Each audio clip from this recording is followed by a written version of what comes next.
21শে জুলাই পরবর্তী ক্ষেত্রে আমার হয়তো এই যোগ্যতাটা অনেকের কাছে ঈর্ষার কারণ বলবো, ঈর্ষার কারণটা আমার বলাটা হয়তো ঠিক হবে না। অনেকের কাছে মনে হয়েছিল মেয়ে তো এক্ষুনি একটা এমন কিছু দেব না এক্ষুনি বসে যাবে।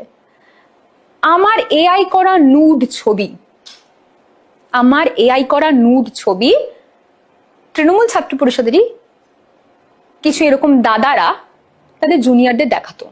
এটা আমি হয়তো তোমার চ্যানেল প্রথমবার বলছি, আমি কিন্তু কোনোদিন অভিযোগ করিনি। কেন করব অভিযোগ?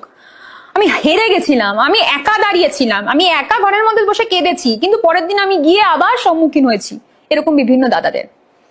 জুনিয়রদের ডেকে ডেকে দেখাতো, এরা দেখলি তোদের উঠতি নেত্রী, দেখলি দেখলি। জুনিয়ররা বলেছে, আমাকে কেউ বলেনি, কোনোদিন বলেনি, প্রান্তিককে বলেছে। প্রান্তিক পরবর্তী ক্ষেত্রে সেই কথা আমাকে বলেছে।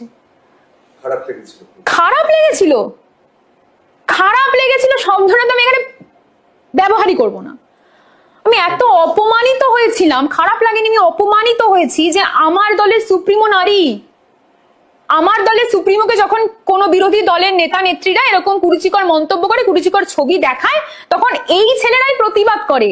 সেই ছেলেরা তার দলের একজন মহিলা কর্মীর সঙ্গে, মহিলা কর্মীর যোগ্যতাকে ঢেকে দেওয়ার জন্য, নামিয়ে দেওয়ার জন্য এআই করা নুড একে অপরের মোবাইলে পাচার করত।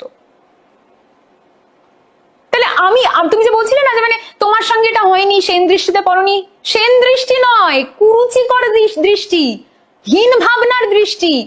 তাদের বাড়িতে মা বাবা আছে, তারা তাদের মায়েদের এরকম ছবি কি লোকের কাছে পাঠায় না বোনেদের এরকম ছবি লোকের কাছে পাঠায়?